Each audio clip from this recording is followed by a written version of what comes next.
sportsmanship. We would also like to extend special recognition to head coach Nick Lottie, who was named the PAL Coach of the Year. This honor speaks to his leadership, dedication to student development, and the strong culture he has built within the program. Coach Lottie's commitment goes far beyond wins and losses. He has helped shape these athletes that possess resilience and integrity. At this time, I would like to invite Coach Nick Lottie to come forward to help recognize his team. Coach Lottie will present each player with a certificate of athletic achievement in honor of their PAL El Camino Division Championship season.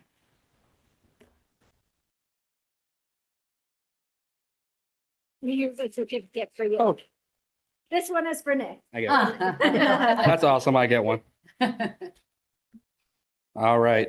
So most of our kids and athletes are still playing sports. We have basketball all over the place. So we were only able to bring a couple here today.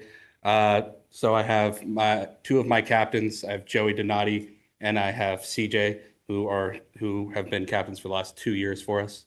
But I will read through everybody else as well. First one, Isaiah Birch Corona, Elijah Aragon Ramirez, Manuel Velardes, Joseph Donati, Lucas Christensen, Anthony Carmona,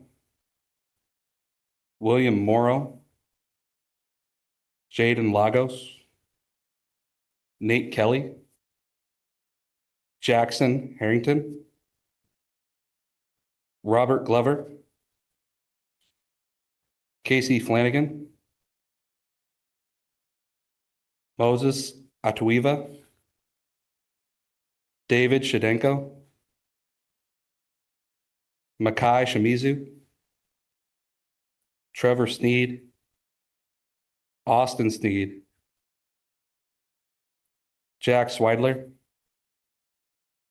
Keegan Tucker, Jacob Whitehead, Dylan Wood,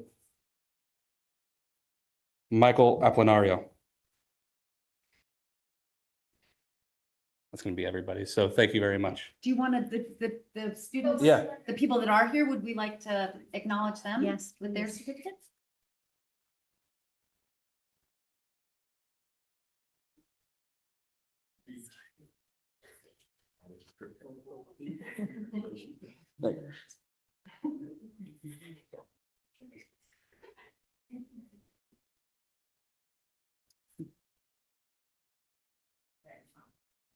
Just trying to find it.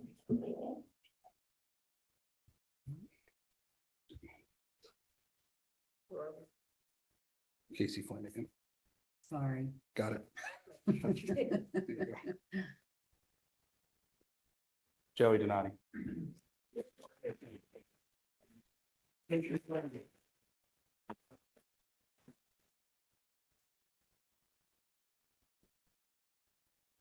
All right, and I want to thank these guys for the amazing job they did this year.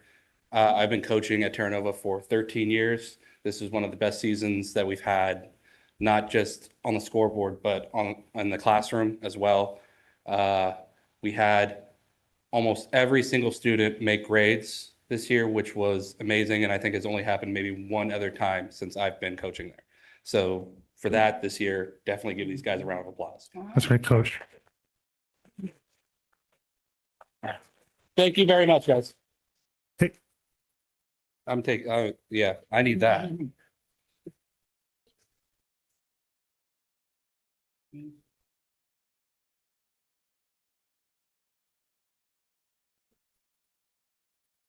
So now we turn our attention to another outstanding football program within Jefferson Union High School District, the Jefferson High School varsity football team. They are champions of the PAL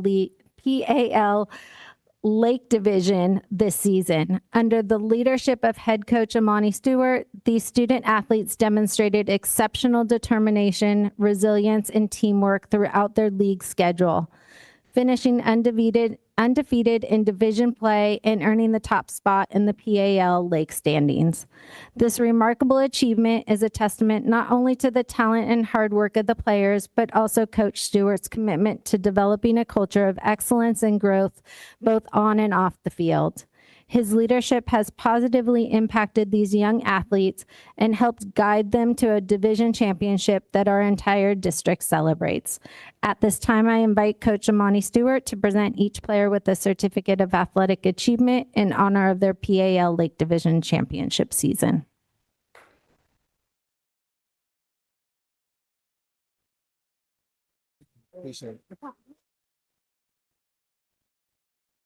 Thank you for giving us this opportunity. Got a few of our guys here. I have to navigate through these. All right. Okay.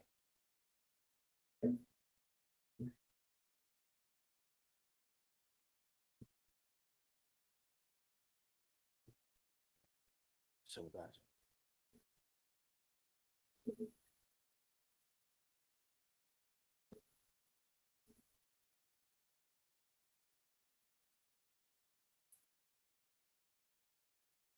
All right. All right. These gentlemen brought pride back to Jefferson High School. It was our first playoff game, and I believe in about 14, 15 years. All right. So I really appreciate the hard work that they put in and the dedication. As you see, they're here today showing their dedication to the school district, which I appreciate. I'm going to start off with our first player, Devin Arita.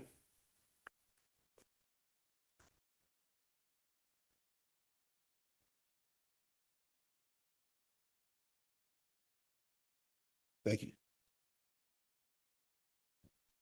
Giancarlo Castro.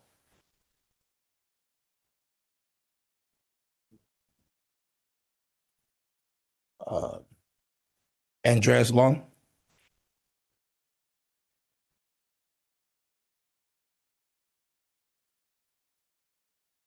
Isaiah Duran.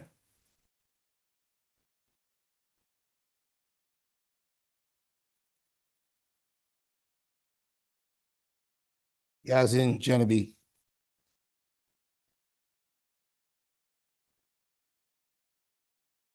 Lazo Salgado.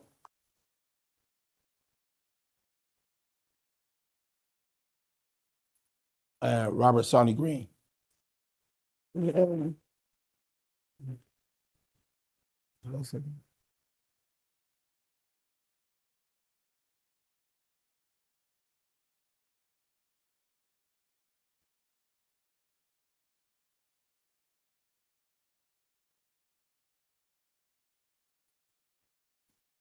Jefferson Garcia.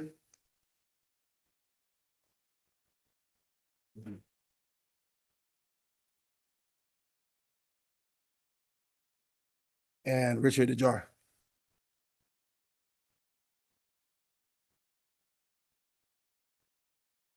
Again, I want to thank you guys for giving us this opportunity. Also, I want to thank Mr. Harrigan and our athletic director, John Falabella, for giving us this opportunity. Thank you guys again. We truly appreciate it. And so what? I had one. Oh, I'm sorry. No, I didn't get. Yeah, we messed up. We didn't get a couple. Let's see that.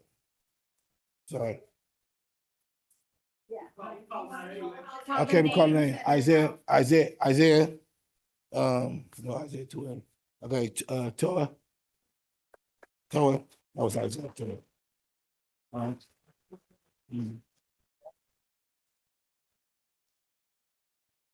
Dominic Howard.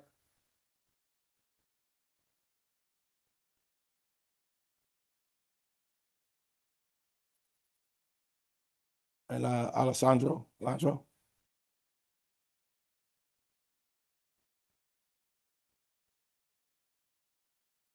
right. Thank you again.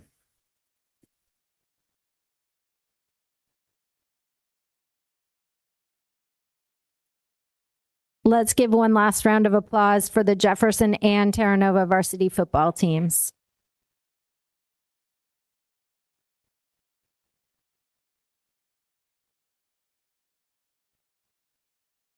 I think we're going to say a couple words before we take a photo. Students, anybody? Ramona? I would like to say I'm very proud of our Terra Nova varsity team. They did amazing this year, and I can't wait to watch even more games with the growing team that we have. I'm very proud of the Jefferson High School team making playoffs in 15 years. It was really impressive.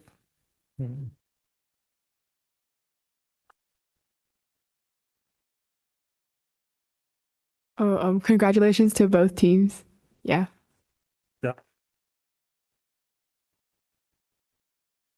I just want to say congratulations. I play sports at Oceana and I know how difficult it is and the hours you guys all put into this. And so congratulations.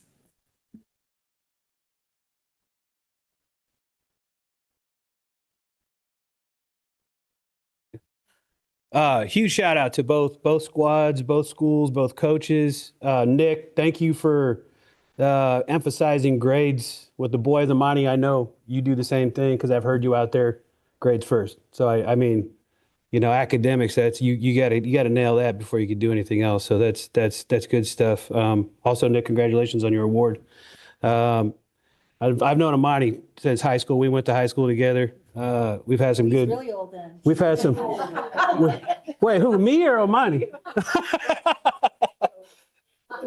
But yeah, we go way back. So it's really cool to kind of be in this position to sit here and you know, watch what you're doing with your team and you know how you're teaching these boys. And I've heard you out there, and you know I'm proud of you for all that hard work you put in with these guys, man. It's good to see you out there still working at it. You know.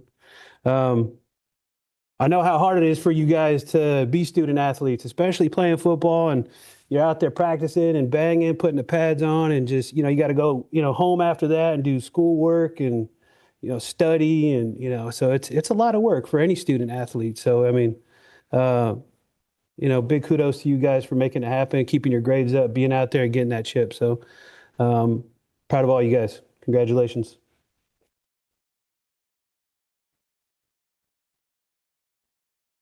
Indeed, congratulations to both squads. It's actually pretty awesome that this district would have 2 championship football teams this year. So well done, both teams. Proud of you all.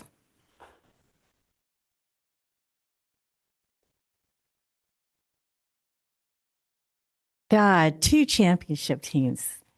So awesome. Congratulations, Coach Lottie. You've been coaching for 13 years since we were like 12, maybe. I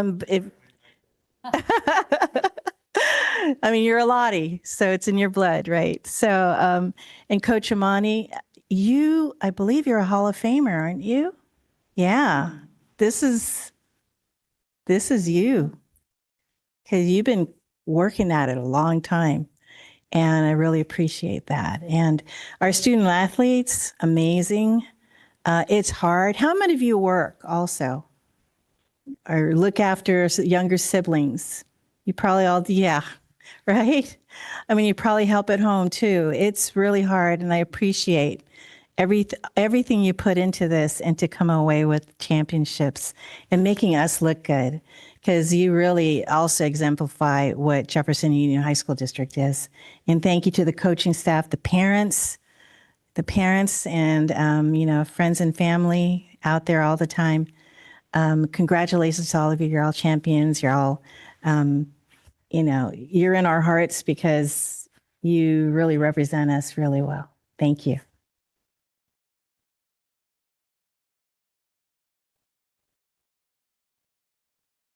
Congratulations, everyone. Earlier, I talked about how, you know, we just want everybody to figure out, you know, how to get something done.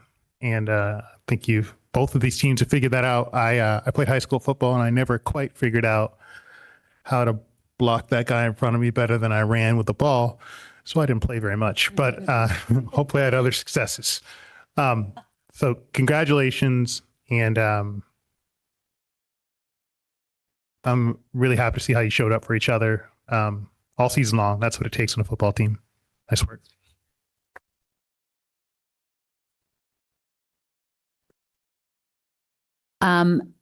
Again, well done. Congratulations. And I really want to thank the adults that showed up for you as well. I see Mr. Cullen here for Terra Nova. Thank you. I see Mr. Harrigan here. And I'm assuming, I don't know your name. I'm so sorry, but you must be an assistant coach, I bet. Yeah. So, and teacher. Thank you. I'm so sorry. I don't know everybody's name, but I want to acknowledge that it's really, you guys worked really hard and you wouldn't get here if you didn't have a lot of people really there for you. So I want to thank the adults, but mostly I just want to congratulate you and thank you for the students that were able to be here tonight. Thank you so much. That means a lot. And we're happy to, it's always a better board meeting when we have young people here. So thank you.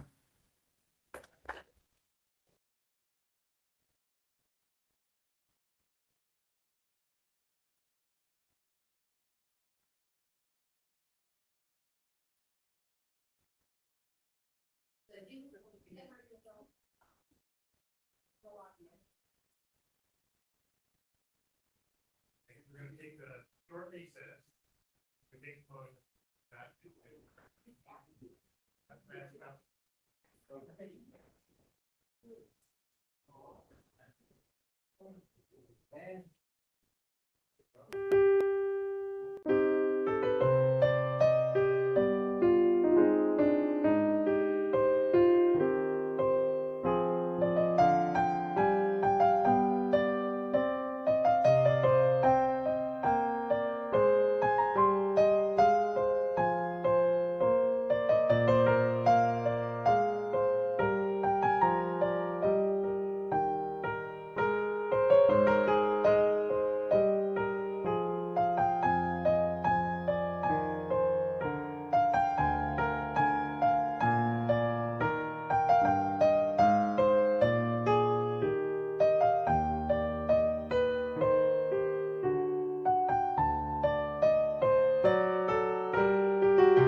Agenda item 12, communications.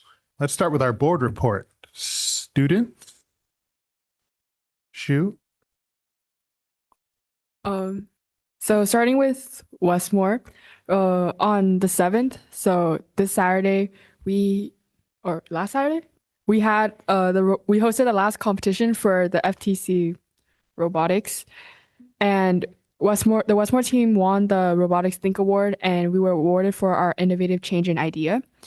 Red Cross will be having a blood drive very soon, I think at the end of February. Also on the 7th, we had FBLE base section, which is the regional level of competitions for future business leaders of America. And we got one of our members to serve on the regional team for the 2026 to 2027 term. And we also had numerous students placed, so that was really good. On January 29th, we had TEDx at Westmore, and I think that went pretty successful too. In March, we have Pi Day coming up with a speaking event and also a Westmore Math Club competition. There's prom that's coming up next month. Westmore Hearts is going on this week for Valentine's. Lunar New Year is also going on. I think we're doing decorations in halls. MESA, which stands for Mathematics, Engineering, Science, and Achievement, they're also starting their competition registration. And I think their competitions will be taking place in March. So that's really good. The spring sports has started. Badminton tryouts are going on right now. And finally, what club is selling Valentine's grams for Valentine's? Sorry, Angela. And for Jefferson, I'm sure you guys already know Jefferson High School did the La Russell music video. And if you did not, you can see it online. And you can see student trustee Edward, he's doing the tinkling part of the La Russell video. And then last weekend, Mission Fusion Luna had their shows, and then Saturday was sold out, which was their senior night. And on the same day, robotics won 3rd in league, and they got the Control Award for best coding / driving. And then we had our elective fair, and then all of our spring sports have started, with our winter sports wrapping up and having their senior nights. And we had our winter rally, which was Roblox versus Minecraft. And With Love Club was selling Valentine's Day grams this week and passing them out also this week too. And then we're having LPAC testing today. And the lower classmen finished their course selection. And February 13th is Foods Day. Ramona. Hello. The Terranova School had their newest newspaper edition come out, and on January 30th, there across the entire campus, we participated in the active ICE protests. Walk out for ICE out, a peaceful and organized as it should be. Along with that, this recent Saturday, we had winter formal and a robotics competition on the same day. Just before that, we had the Stranger Things Spirit Week and Rally, which was very fun. And we had a futsal tournament during the lunch all that week. Girls soccer and girls basketball games are today against Oceana. So go Sharks, go Tigers.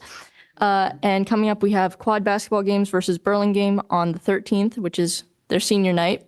And good news, the field is done. So baseball will be having its first game on the 25th.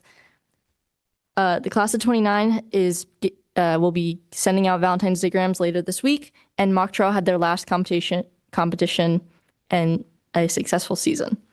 Course selections are taking a role all across campus through sophomores, freshmen, and juniors, and spring sports are starting their conditioning and getting ready for all their games. And we have a crab sports feast coming up.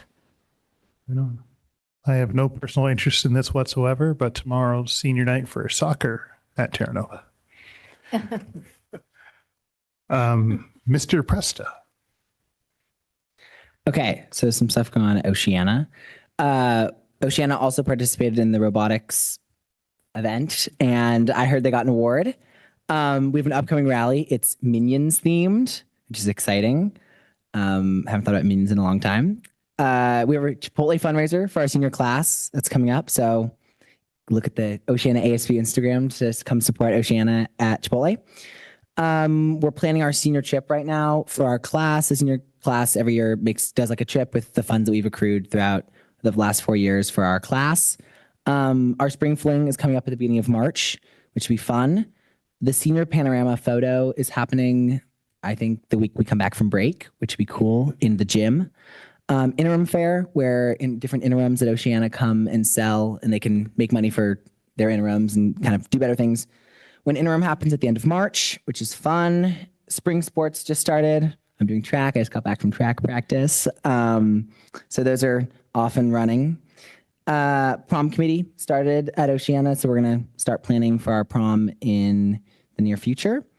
And also Valentine's grams are being distributed on Friday, and we're doing something new this year. So we do winter grams at Oceana, where this last time we did winter caroling.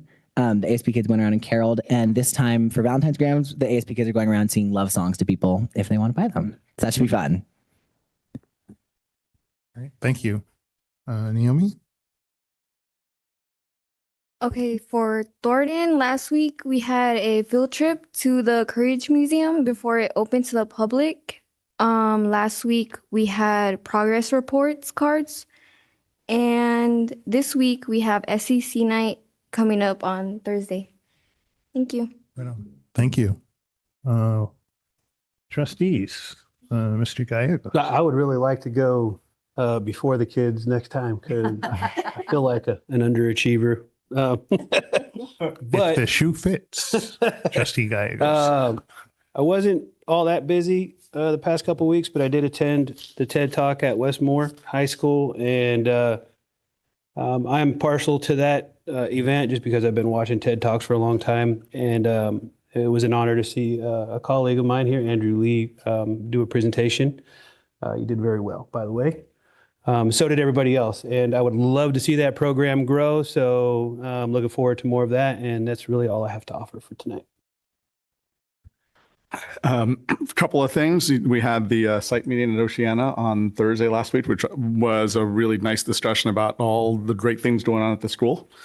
And this afternoon, we were all at Jefferson High School for the groundbreaking for the new gym and pool. So it was fun to get out there even in the rain. And indeed, I did speak at that TEDx event at Westmore, which was, it's funny, you know, when you're supposed to get up there and speak for anywhere between 6 and 16 minutes and it has to be memorized, you know, and you start and you feel a little naked walking up there with just your PowerPoint clicker, but it's pretty fun, really. You know, you realize that you go into with the confidence knowing you know what you're going to talk about with that particular topic. And it was really fun to be able to watch the kids do their prep backstage as they were getting ready for their talks. And I really appreciate the work that the TEDx Club at Westmore did very specifically with their faculty advisor, Ms. White.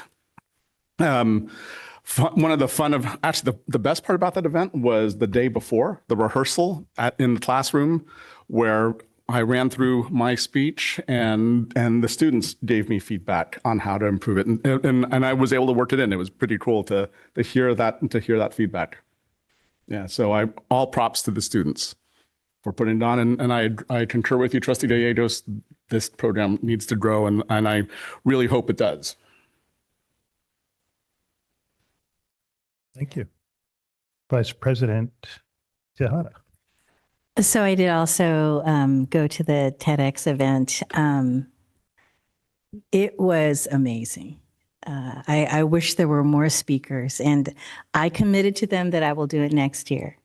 It was so well organized, and I just kudos to the students, the club. It's a club. This is what they're doing there, and it's really amazing. And their advisor, just so wonderful. You were great, by the way. Very, very organized. Did not seem nervous at all because you know your stuff, right? He said, yeah. I went to my first Daly City Youth Health Center Advisory Advisory Board meeting, and I'm really looking forward to doing more work with them. There's a lot of great stuff coming up, which I'm not going to reveal. It was great to be on site at the Oceana school site meeting, board meeting. and just to hear from everyone about what they're working on and how we can better support them was really great. Superintendent Preston and I attended Mission Fusion together. Miss Mansell. Oh my God, Miss Casey too. I'm sorry. And Miss Stewart. So it was just an amazing program as usual. It's just so vibrant and very well thought out, and the students wrote it themselves. They adapted it from a book, actually, which is pretty cool. Yeah, going to the groundbreaking for Jefferson's gym and pool. So we will see that come together. It was pretty exciting. And I sent pictures to my daughter. She graduated from Jeff. So that's it for me. Thank you. I saw many of these folks this week at these events at Oceana, at Jefferson today. And I made it out to see some student events, mostly sports. And, if you're at all inclined, check out our calendar, do a web search, go out and see our students do their thing. It's a lot of fun. I miss Mission Fusion. I really like that. I'm looking forward to musicals, which I like to go to. I'm looking forward to spring sports. And I wish I had made robotics, but it just didn't work out. Yeah, go see students. It's fun. Excuse me, can I add one more thing? Please. I need to put a plug in for the County Commission on the Status of Women, of which I'm a commissioner, and we're partnering with the school district here for what we call a Listen and Learn, which is it's an event where we've asked that we're inviting others to share their perspectives on women's economic health and access to childcare. We'll be hosting it here on February 24th from 6 to 8. Dinner will be served, and we'll also have a kids' corner provided for youth 2 years old and up. And really looking forward to hearing what concerns we have here in the North County, because you never hear from us, and the commission is countywide, and it's so heavy in the South County, and especially Daly City is the most populated city in the county. We need to hear from us, and this is where we can make recommendations to the Board of Supervisors. Thank you. Thank you. How about a superintendent's report, Ms. Presta? Thank you.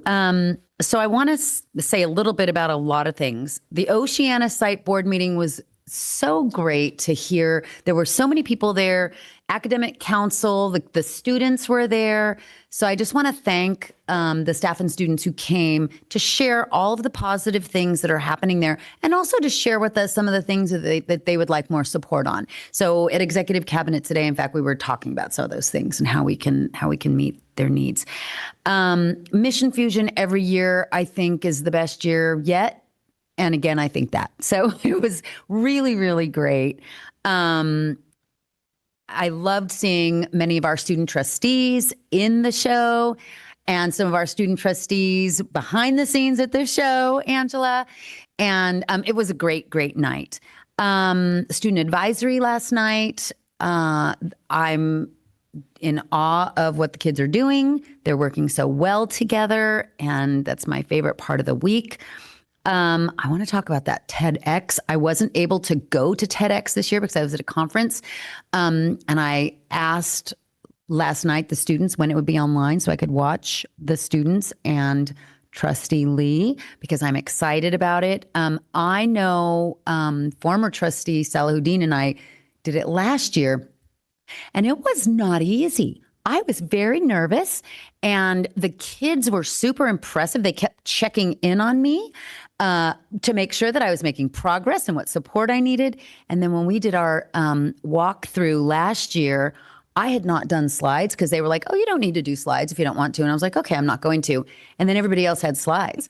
So I did slides that night and the next morning so that I didn't wasn't ashamed of my showing, but I did it last minute. But it was that walkthrough was very helpful. Nobody said you have to do slides, but I learned I had better. And then also Vice President Tejada and I were at a PTA luncheon at the end of last week too. Yeah, as were Principal Zhao from Westmore and Harrigan from Jefferson, because they're the two schools who have PTAs rather than PTOs. So we had a luncheon, and the luncheon was here actually, and so that made it convenient for us. But we did that. And then my last highlight is just I was able to spend more. I go into schools on Mondays just to visit classrooms, and sometimes I get I'm not able to spend as much time as I would like. And this Monday, I really spent a chunk of time at Jefferson in their math classrooms and saw some really every classroom they were doing excellent things. And that always makes me very happy. And then when I went to Thornton, they were in homeroom. And so the kids were really doing independent work. And it kind of gave me an opportunity to have talks with the teachers as I went through, because usually the teachers are teaching when I walk through. So had some really good conversations with the educators there. So it was a good Monday visiting sites. That's it for me. Ms. Presta, can you sell us on the TEDx event? What happens, what it's about? Well, I don't know. Can I sell you on it? So the students organize. Andy might be better than me because it's more recent, but the students really organize the talks. And so they recruit from adults and from students. It's how I met Ramona last year. I think I recruited her to be on student advisory because I was very impressed with her at the TEDx event. And I said, hey, have you ever thought of being a student trustee? But there's students, there's adults, there's also people. Last year, there were people who had nothing to do with our school district, just people who came here from like LA and other places just to be in a TEDx event.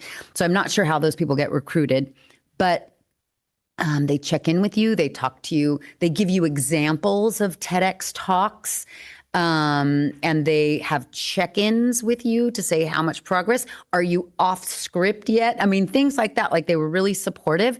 And then the night of the event, and then they have a practice night the night before. And the night of the event, the community shows up. They're posted around. So I think it's probably people connected to people who are speaking, but then others from the community come and watch the event. Can you add? Sounds about right. I was recruited right at the end of December. Mm-hmm. And this year there were 2 adult speakers and 4 students. Okay. Yeah. So the other adult speaker is actually a counselor in South San Francisco Unified who is a Westmore alum and was actually in the same class as Rosie's son. Oh, very good. But yeah, it's very impressive. They followed up with an orientation meeting early in January, and then follow-up emails with the one student who was my rep, so to speak, and was charged with making sure I was on track with finishing my speech and sending over my slide deck. Yeah. And of course, I was late on both too. I was too. So, but not the night before, like some people on this dais. And a big shout out to Mr. Simon, who runs the theater there. He just keeps it going. I think he probably handles the slides as well.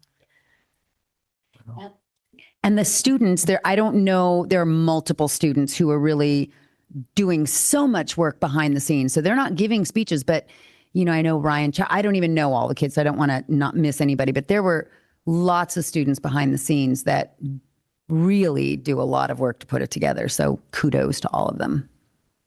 There were 7 students on the club this year who pulled it all together. Yeah. Thank you.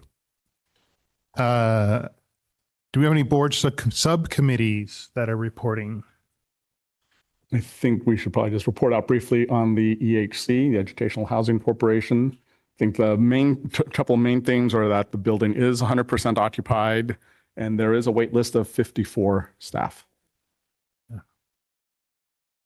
Thank you. How about an AFT Local 1481 report?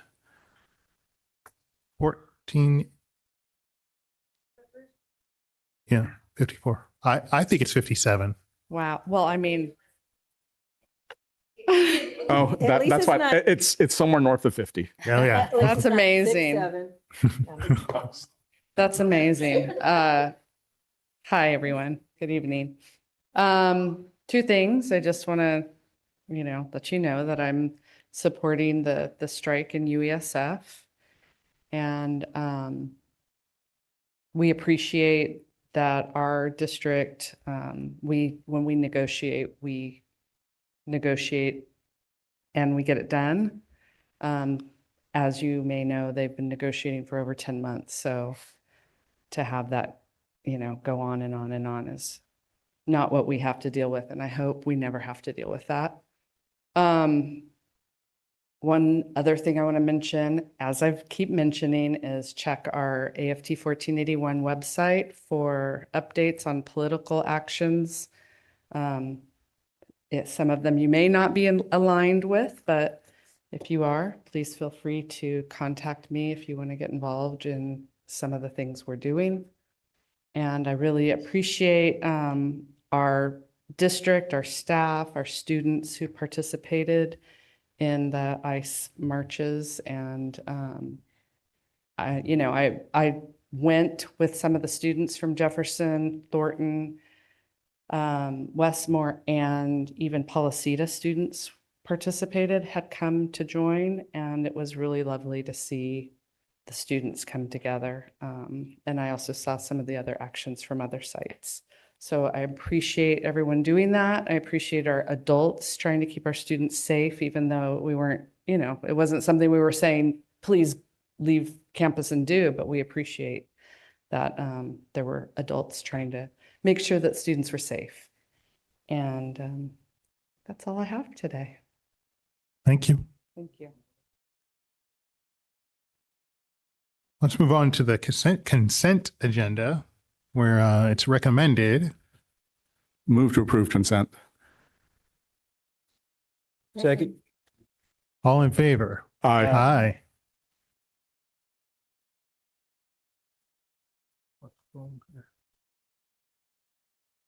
Mr. Clerk, is there any public comment? Indeed, we do have 2 public comment cards this evening for non-agenda items.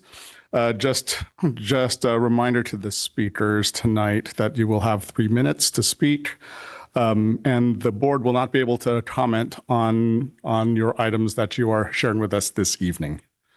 With 30 seconds to go, I will let you know that you have 30 seconds left.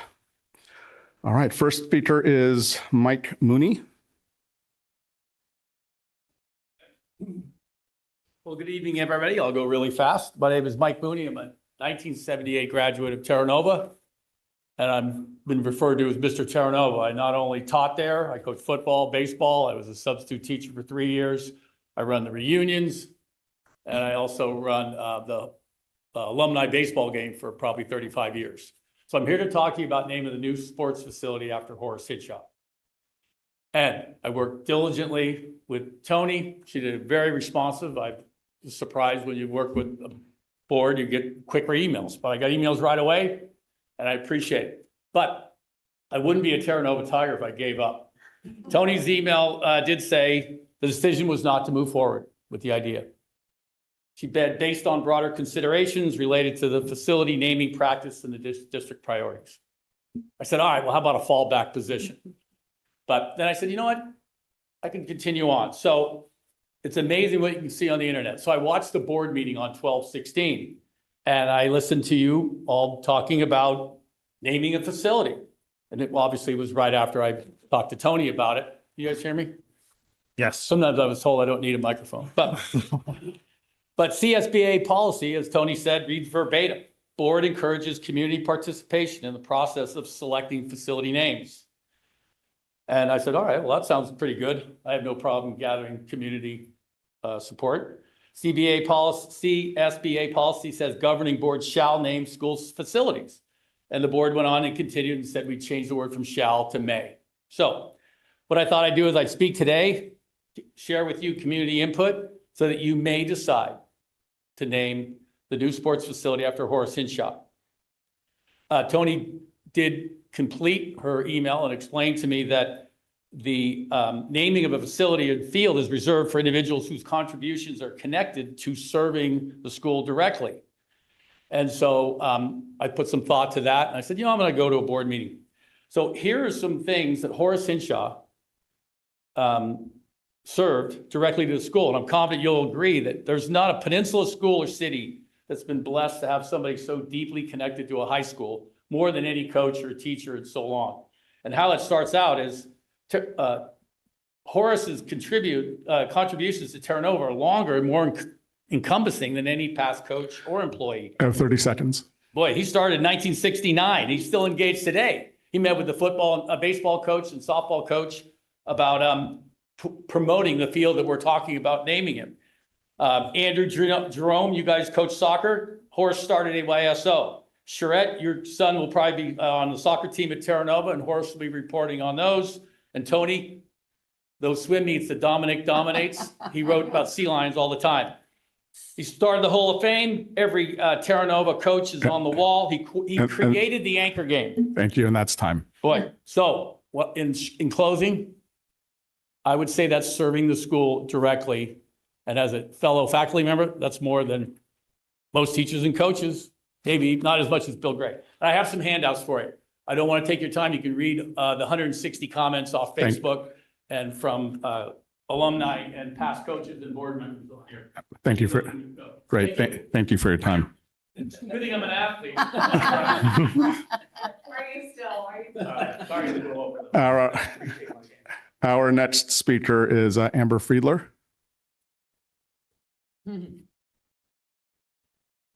Good evening. I'm Amber Friedler, AYSO 157 board member, the largest nonprofit sports organization here in Pacifica, not here.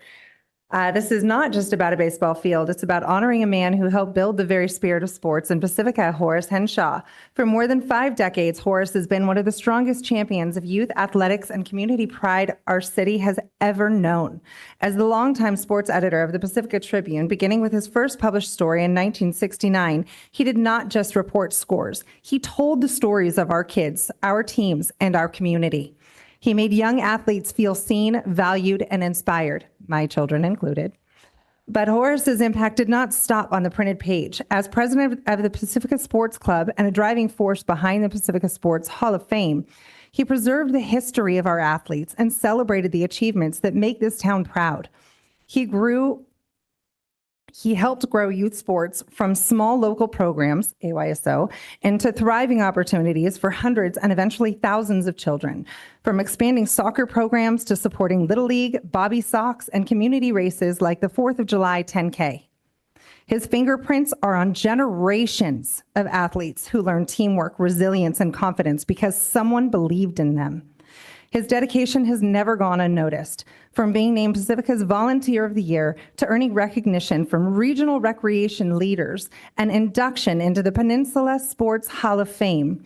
Horace has consistently embodied what community leadership looks like, yet the greatest measure of his work is not awards. It is the countless kids who found belonging on a field, the families who gathered to cheer them on, and the stronger community that grew because of him. A baseball field is more than grass and dirt or turf. It is a place where young people learn discipline, where friendships are formed, and where dreams begin. Naming the new Terra Nova baseball field after Horace Hinshaw would ensure that every child who steps onto that field understands the legacy of service, dedication, and love for youth sports that helped make those moments possible.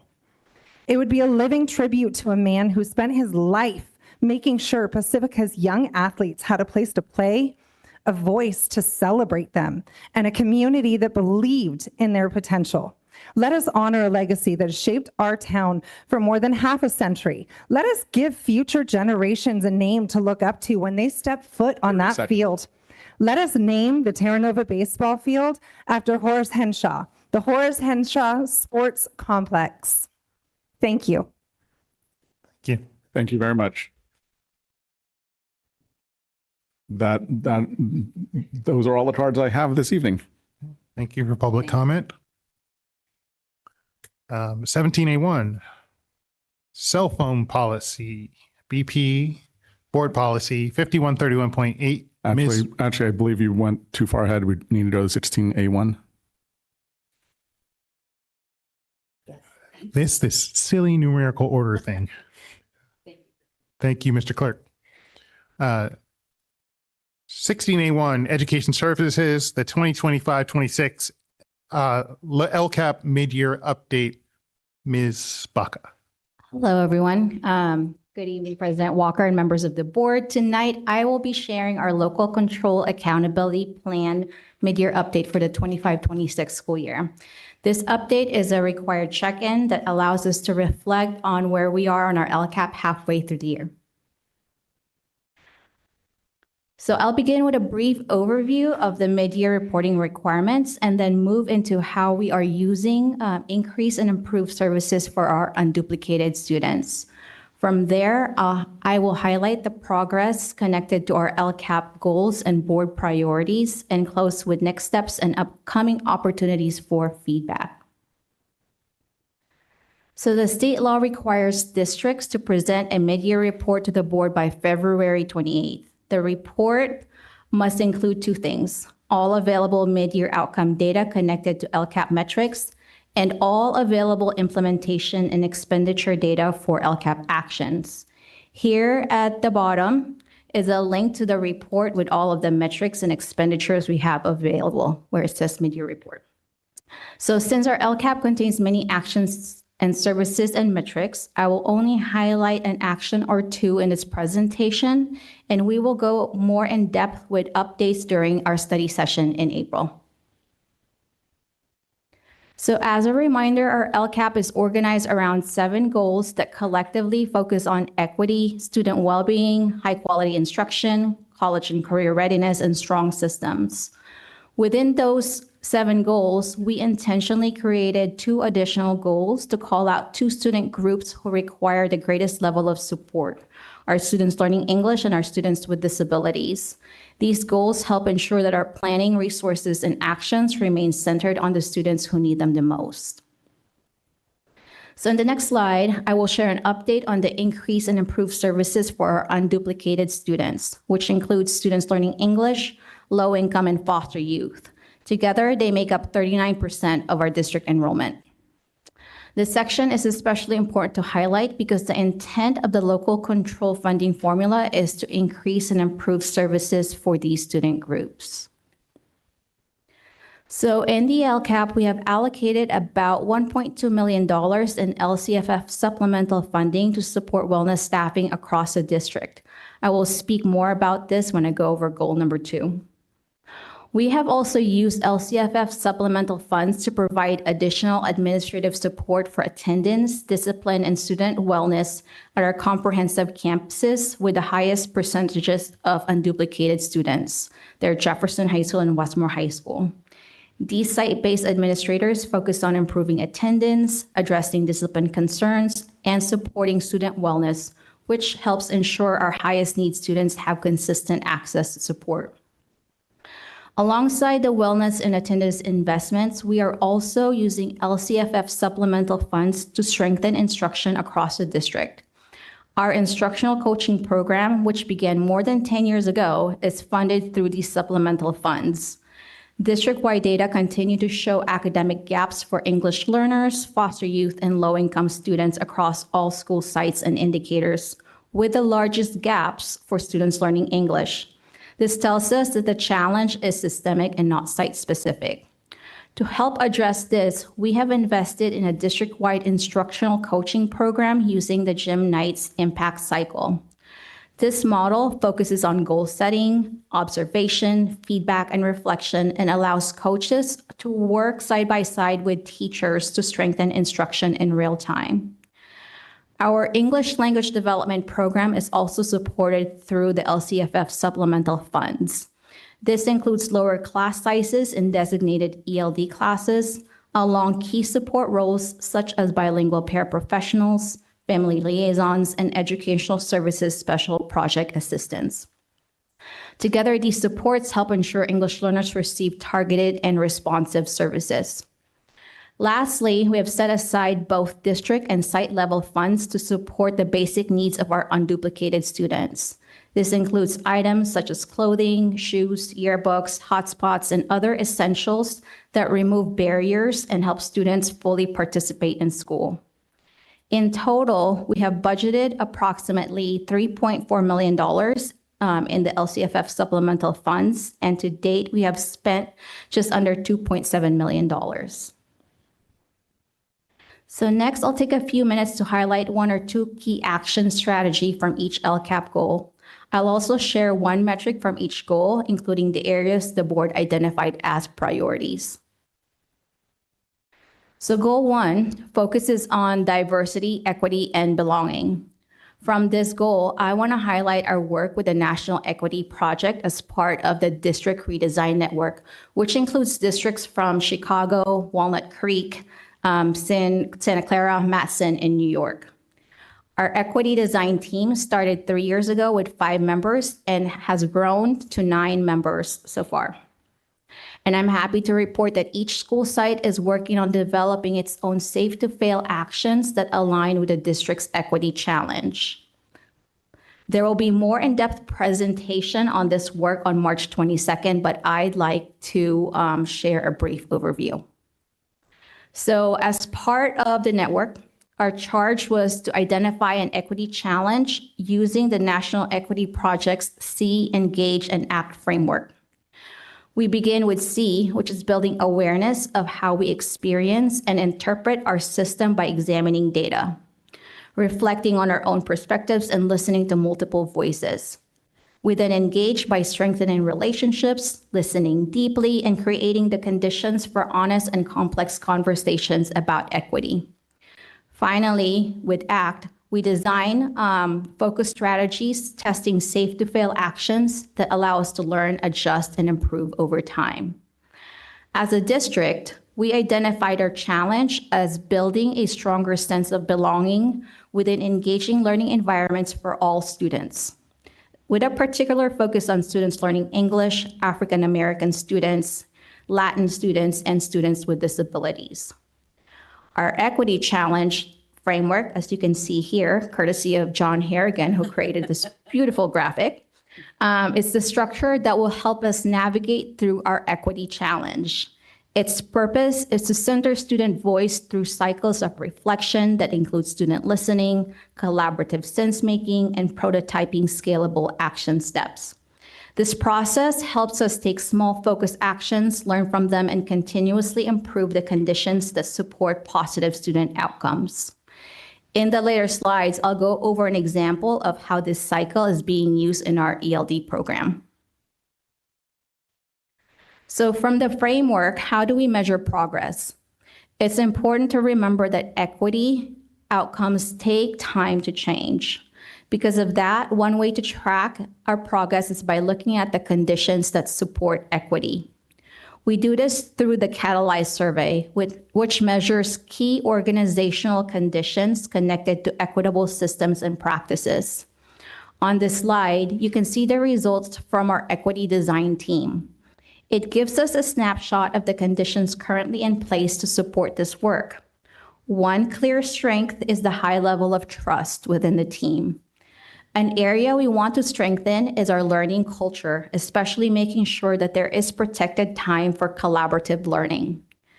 Based on these results, the team agreed that the next step is to intentionally build in time to meet, use data to guide our growth, and share challenges openly so we can learn from one another.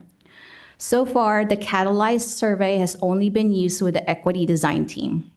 But our goal is for each site to use this tool to measure how they're doing at their sites with their equity teams and their equity challenges. Goal 2 focuses on positive school climate and wellness supports, and I want to highlight our mental health staffing. As I mentioned earlier, about $1.2 million in supplemental funds are allocated to mental health support staff. In addition, we've used Learning Recovery Emergency Block Grant funds to support social workers and wellness counselors who provide targeted services for our foster youth, students experiencing homelessness, and immigrant students. Much of this work focuses on Tier 1 and Tier 2 supports across our schools. This goal also includes mental health services written into students' IEP, ensuring that students with disabilities receive the supports that they need. We have a counselor on special assignment who coordinates our internship program, along with a program specialist who oversees the district's tiered mental health services. The level of staffing has become increasingly necessary as student and family needs continue to grow since community-based resources have declined. Some of the county services we once relied on, such as Star Vista, have closed. At the same time, families are facing rising housing costs, employment instability, and limited access to outside supports. As a result, schools have increasingly become the place where students and families receive case management and mental health services. Recent changes to medical eligibility have created additional gaps in care as well. In addition, we are seeing an increase in suicide-related concerns affecting students and recent graduates.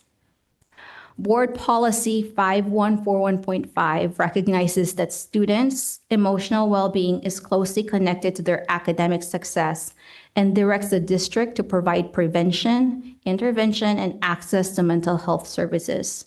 This staffing structure helps us meet those responsibilities, strengthen our Tier 1 supports, and respond to the growing number of students with mental health-related needs.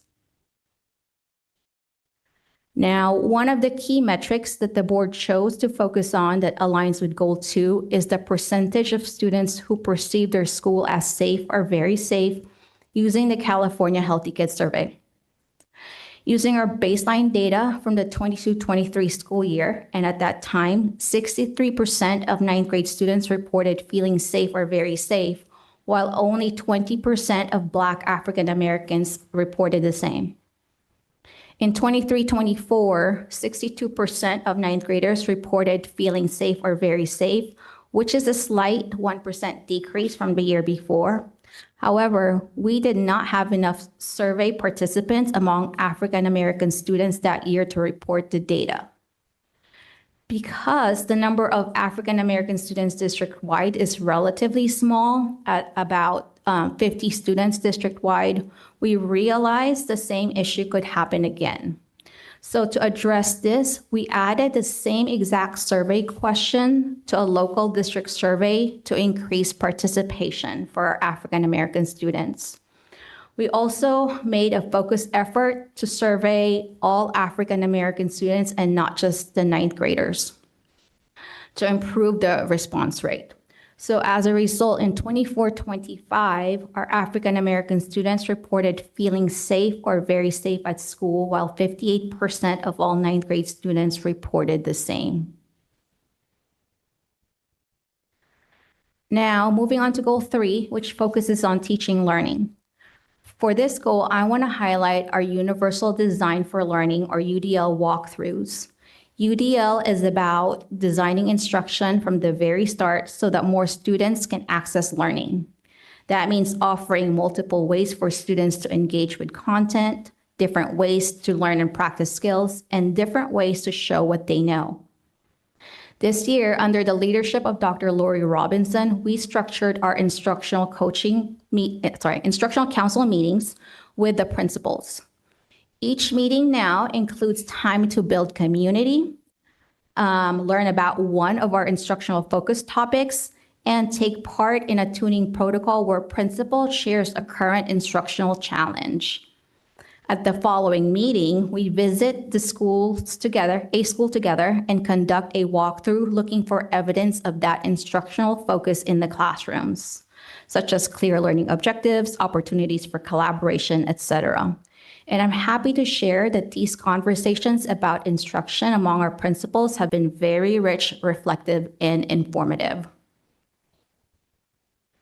So a metric tied to this goal and one of the board's focus areas is the percentage of students who scored standard met or above on the Smarter Balanced Assessment test in math.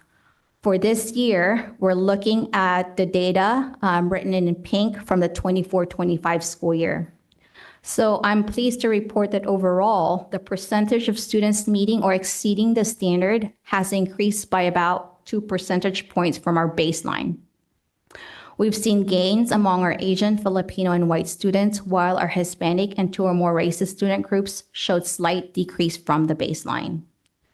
These results reinforce the importance of ongoing instructional work. Through our UDL lens, instructional walkthroughs, and collaboration, we are working to strengthen classroom practices, increase student engagement, and provide more flexible ways for students to access and demonstrate learning. We expect that continued improvement in instruction will support stronger math outcomes across all students over time.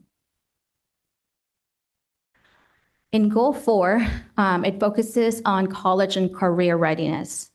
I'd like to highlight our dual enrollment program. So dual enrollment allows students to earn both high school credits and college units at the same time. Currently, our offerings include courses such as accounting, automotive, computer science, culinary arts, dance, digital electronics, and work experience. These are career technical education courses, but our goal is to expand dual enrollment opportunities into more academic subject areas. To support this work, Denise Shreve, Christina Lewis, and I have been meeting with the leaders at Skyline College to build more intentional pathways. The goal is for students to be able to earn an associate degree, a certificate, or come close to one by the time they graduate from high school. For example, we're looking at a dual enrollment math course that would support students in receiving an electronics technology certificate at Skyline College. Next, I want to highlight our college and career platform, californiacolleges.edu, which is a state-adopted system. It is a comprehensive tool that includes a 4-year planner, career assessments, college application portals, and financial aid lessons and supports. The platform allows students and counselors to monitor progress towards their A through G requirements. So on this slide, you can see an example of a student's GPA alongside the subject requirements they have completed. One of the key metrics for Goal 4 is the percentage of students meeting A through G requirements for the UC CSU admission. So our baseline in 22-23 was 55% of students meeting A through G. After a slight dip the following year, we increased to 57.5 and 24-25, moving closer to our goal of 60% by 25-26. We've seen growth among several groups, including African American, Asian, and students identified as 2 or more races. However, some groups, including Hispanic students and students with IEP, continue to show lower outcomes, and that remains an area of focus for us. Our work with dual enrollment, college career pathways, californiacolleges.edu is intended to provide more structured support so that more students can stay on track and meet A through G requirements. Now, Goal 5 focuses on the English language development program. So one area I'd like to highlight is our Bridge program. So this program serves 16 to 17-year-old newcomer students who are learning English and arrive with little to no high school credits. It is designed as an accelerated pathway so students can catch up and stay on track for graduation. The 24-25 school year was the first year we launched the program, and we continued it this year. However, due to changes in immigration patterns, we are seeing fewer newcomer students entering the district. Last year, we administered the initial LPAC to 103 students, and this year, the number is closer to 50 students enrolling from outside the United States. Because of the overall decline in the newcomer student enrollment, only 10 students qualified for the program this year, and 7 of them are on track to graduate. We do not anticipate enough new students entering the program next school year, so the Bridge program will be closing for next school year. The 3 current 11th grade students will continue to be supported by our EL teacher on special assignment and the current Bridge teacher, Lisa Rubin.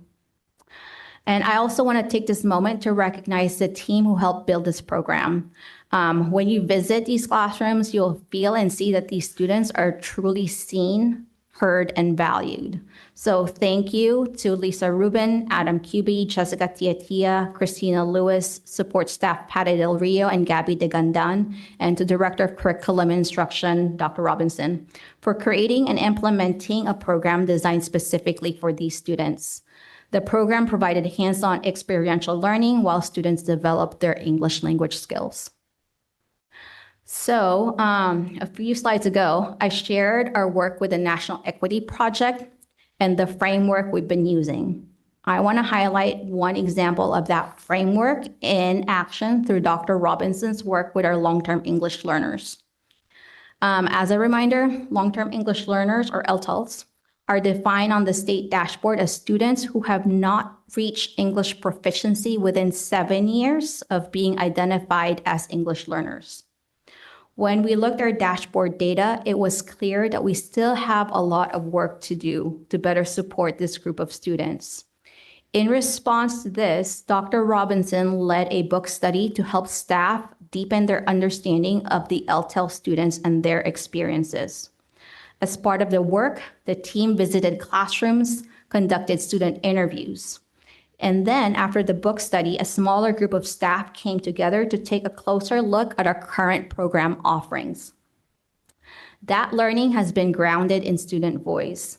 The team held listening sessions to better understand what is and what is not working for students in their experience as long-term English learners. Using that feedback, along with input from teachers who have been teaching the designated ELD classes, the team has been brainstorming ways to strengthen the program. The next step is to co-design and revamp an LTEL program alongside with the students. We are still finalizing the details, but once plans are solidified, we will share updates through the weekly recap. So here's one of the metrics the board had selected, which is the percent of students reclassified as fluent English proficient. As you can see, there has been a dip in the percentage over the past few years, but we are hopeful that this year we will see some growth. The LPAC testing window opened on February 1st, and our ELD teachers have been very intentional in preparing students across all 4 domains. That preparation has included targeted practices, small group support, and focused language development aligned to these test expectations. We are also continuing to monitor grades and course performance, since reclassification requires not only LPAC proficiency, but also meeting academic criteria. Our teams are working closely with students and families to make sure eligible students are identified and supported through the reclassification process. We are looking forward to the results this spring and are hopeful that the focus supports we put in place will move this metric forward. Now, Goal 6 focuses on our special education program, and I'd like to highlight our work around co-teaching. As a reminder, co-teaching is when 2 teachers share the responsibility for all students in one classroom. This model helps create more inclusive learning environments where students with and without disabilities learn together and have access to grade level standards and the core curriculum. Instead of being separated from the general education setting, students receive support that they need while still engaging in the same rigorous content as their peers. I'm happy to report that this school year we have 22 co-teaching teams district-wide across English, math, science, health, and PE. We are still in the early stages of building this support system, so we have partnered with the San Mateo County Office of Education to facilitate a professional learning community for these teams starting next school year. We held a kickoff meeting a few weeks ago where teachers had the opportunity to learn more about co-teaching, its benefits, and the importance of trust within the partnership. The session focused on building strong teacher relationships and how instruction improves when both adults are aligned with their approach. So kudos to our special education directors, Grace Ventura and Lee Medvedoff, for leading and launching this important work. So one of the goals the board focused on is the A through G completion rate for students with IEP. As you can see, there was an increase and a decrease from the baseline year. Overall, the percentage is still relatively low, especially when compared to the general education population. However, we are hopeful that this rate will improve as more students with IEP are now being placed in general education classes with appropriate supports, rather than in a separate classroom that is not A through G approved. Our expansion of co-teaching and inclusive practices is a key part of that strategy in ensuring that students have access to grade level coursework and keeps them on track for college and career opportunities. Now for goal 7 on school operations, I would like to highlight Parent Square. So Parent Square is our district-wide communication platform that helps keep families, students, and staff connected. It brings many tools into one place, including posts, direct messages, alerts, attendance notifications, forms, permission slips, school calendars, volunteer signups, and parent-teacher conference scheduling. It also has a built-in translation feature so families can receive their preferred language, ensuring that communication is accessible and inclusive for our diverse community. The goal is to make communication more consistent, accessible, and easier for families to receive important information from their schools. And lastly, here's a snapshot of the district-wide usage. Considering that we rolled Parent Square out in September, we're already seeing strong activity and many families are using the direct messages and post features. The platform also gives us helpful data so we can see where engagement is strong and where we may need to do more outreach. For example, about 95% of parents have opted to receive emails, and those emails are reaching all of them. We also see that 18% of parents have downloaded the app and are receiving notifications, which is an area that we hope we continue to grow. For text messages, only about 5% of parents with phones have opted in. This may be because they have not activated their accounts or have chosen a different notification settings and chose not to receive text messages.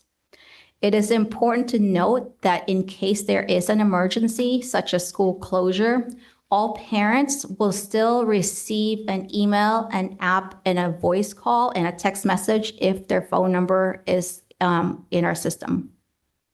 So to help improve engagement, Doreen Basuino, Denise Shreve, Jason Chen from Data Processing, and I are planning a district-wide communication verification on March 11th. And leading up to that, we will be sending reminders encouraging parents, students, and staff to download the app and choose their notification preferences.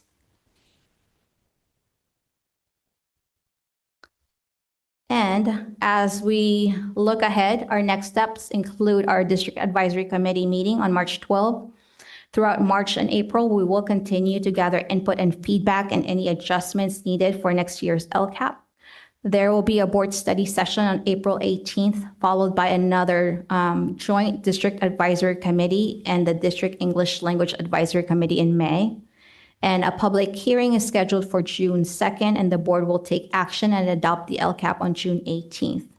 And just as a reminder, this work is ongoing, and we appreciate the partnership of our board, staff, students, and families as we continue improving outcomes for our learners. And that is it. There's a lot. Sorry. Thank you. Any questions? Students? No? Trustees? Yeah, I don't have, I don't know. I don't really have a lot of questions. I know we're going to have a board study session on this that we could kind of dig into all the details. I do just want to make note again that we're kind of seeing that consistent charting of our Hispanic students just kind of not falling off of their path for reaching the goals. I'm not really sure. I'm sure you guys are feverishly trying to figure that out. It's just really concerning to see that be a consistent thing without any progress. So that's obviously something that I think that I'll want to talk about in the study session. And I don't know if you guys have any indicators that are kind of pointing to anything specific, whether it's a language barrier or something like that. But if you look at almost all of the metrics where we separate the student groups. Typically, our Hispanic students have scored the lowest, and Right. it's been consistent. So it is something that we're really looking at and studying and figuring out what can we do to support our Hispanic Latino students. Yeah, for sure. It's just a strange thing to keep seeing consistently like that without any improvement, especially if you're putting all this work into it.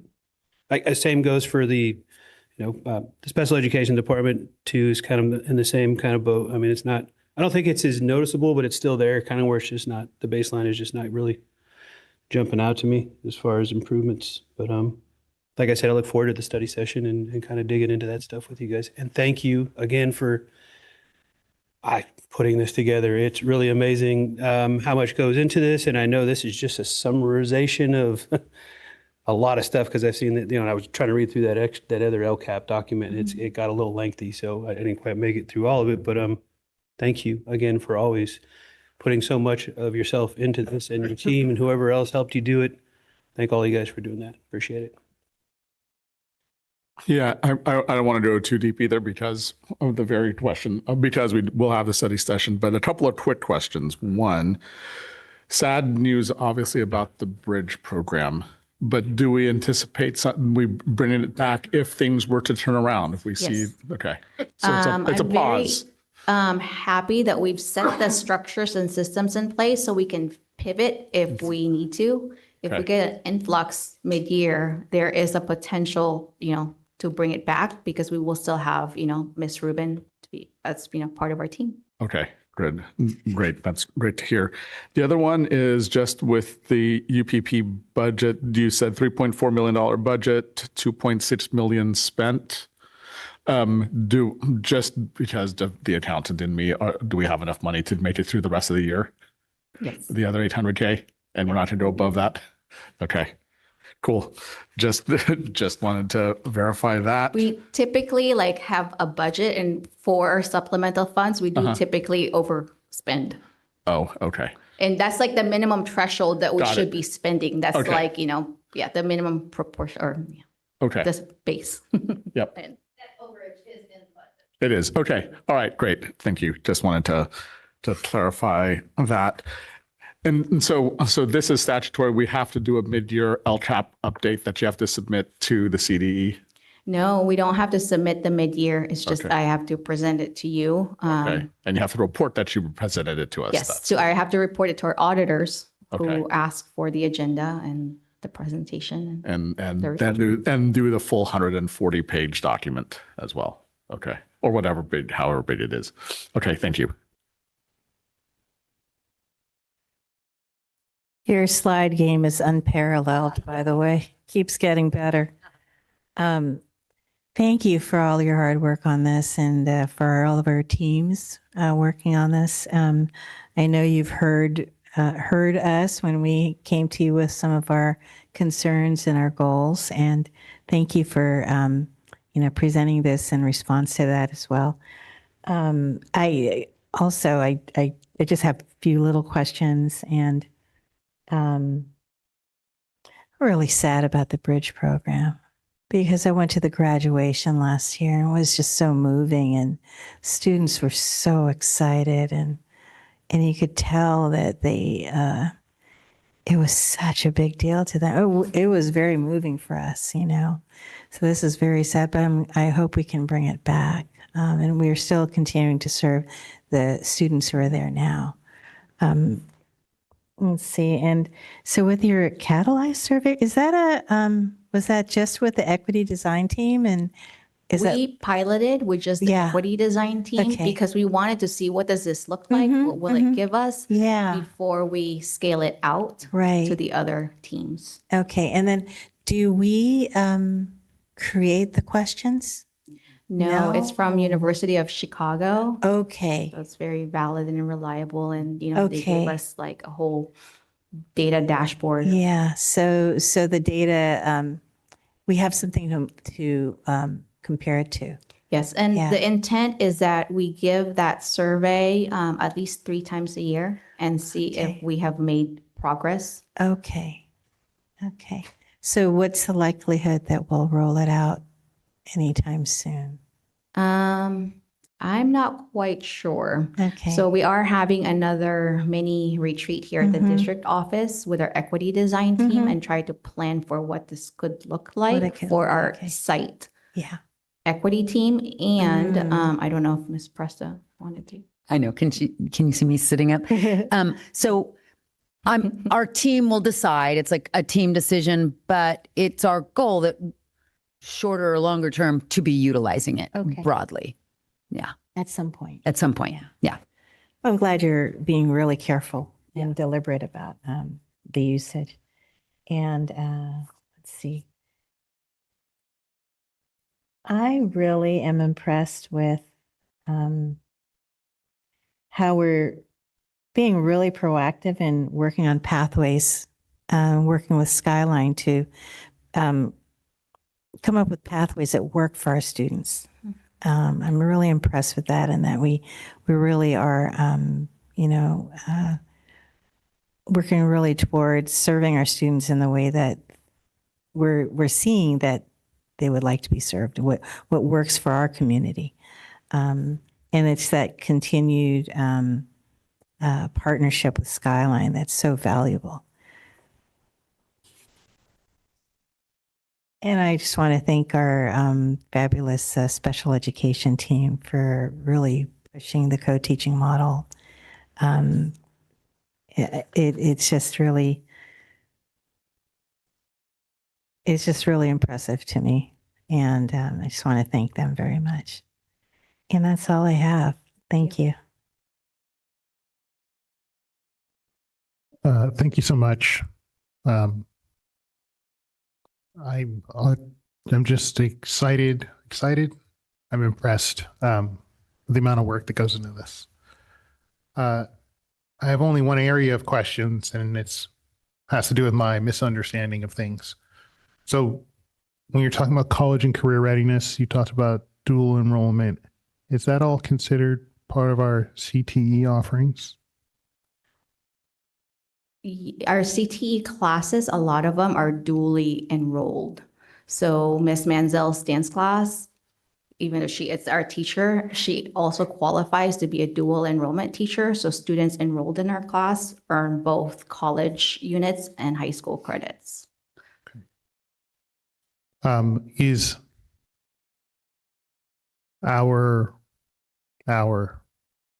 the existence of a middle college program, is that part of college and career readiness efforts as well? Yes, it is in one of our actions, and we are continuing that program as well. Ms. Goodman will be presenting early in the fall for updates on middle college. Great. May I add one thing? I think that was a good question. And while some classes that are dual enrolled are CTE, not all CTE classes are dual enrolled. Right. Yeah. Okay. Thank you. Those are my questions. Thanks very much. Thank you. Any else? Great. Thanks again. 17B1, comprehensive school safety plans. Ms. Basuino. Good evening.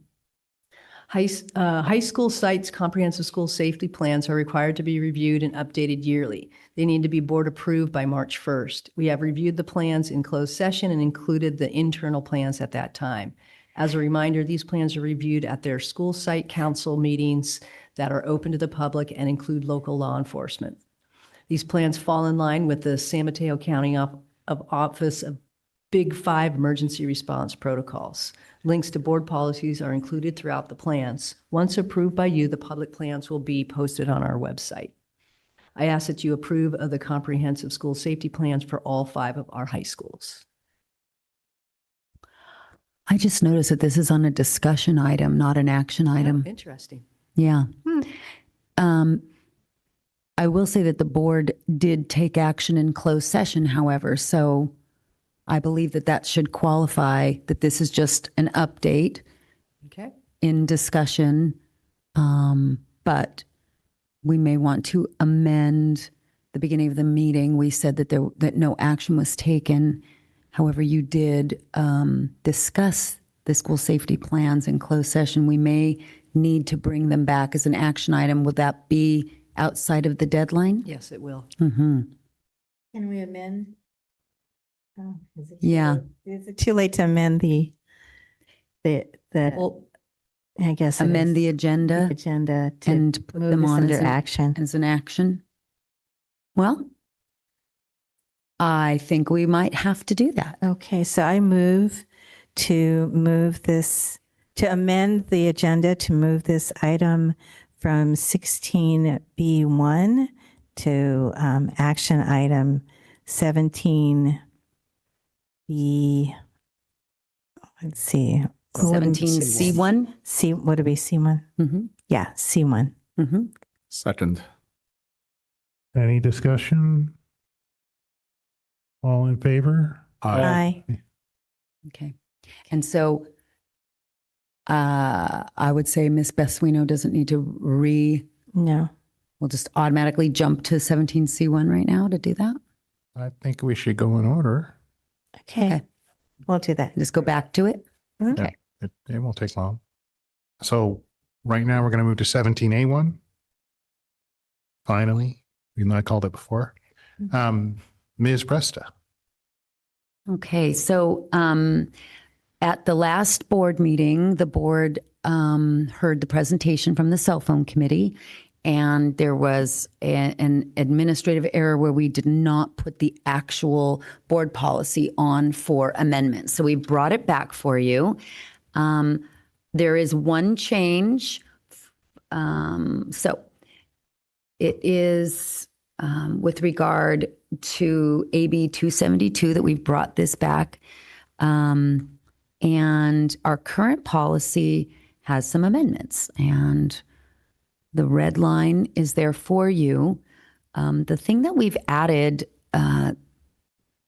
to the red line is that that we wanted to add this policy establishes the minimum district-wide expectations regarding student use of mobile communications devices. So school sites may implement site-based rules or procedures that are more restrictive than this policy, provided that they're consistent with law. And so as you, I believe, had discussion, I wasn't in attendance at the meeting, at the last meeting, but I believe the board had a chance to discuss the changes that were proposed, which is really giving sites the opportunity to, if they would like to have a bell-to-bell ban, for lack of a better way of saying it, they may, and it's more restrictive. So we have this policy before you, and I recommend that the board approve it. Okay. So as it reads, students may not use cell phones, smartwatches, pagers, other mobile communication devices on campus during instructional time. But the sites still have the option to, it says here to be more restrictive, but they may not, meaning all of the schools will limit them being put away. Okay. So some might say they need to be in a pouch, where that's what we would consider more restrictive. Okay. All of the sites, the students should not. Because they have to comply with the law now. Right. Yeah. Okay. Oh, and also, before we take action, I do want to just comment on, I had commented on the last discussion session we had about this, about going bell to bell, and I was kind of more of agreement of cell phones being put away for that bell to bell. And, some of the instructors brought up the fact that they still need to use those for some form of instruction, or maybe even some translations. But, I also did have a conversation with our IT department just kind of on the side after it was all over. And he just mentioned that there are ways that they could help reduce our need for use of those cell phones, specifically personal cell phones, to do that. And I think we should look at that, because I think the less we give the kids an opportunity to have the cell phones on them or in their hands, the better it's going to be. That's my take on it. And I think if we have the ability to do that within our district, and it doesn't, cost an arm and a leg, then I think we should look into it.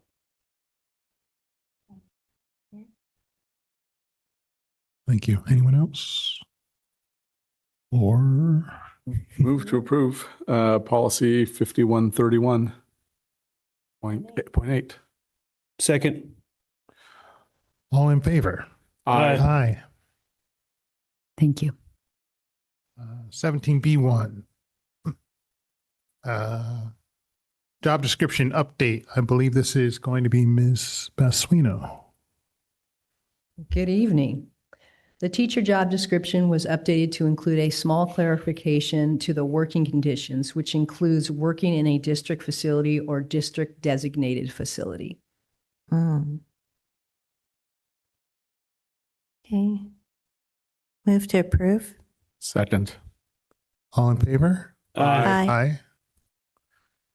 Okay, 17C1 goes back to our comprehensive school safety plan. Move to approve the comprehensive school safety plans. Second. All in favor? Aye. Aye. 18, consideration of future agenda items. Seeing none, we'll entertain a motion to adjourn. So moved. Second. All in favor? Aye. Aye. I adjourned at 8.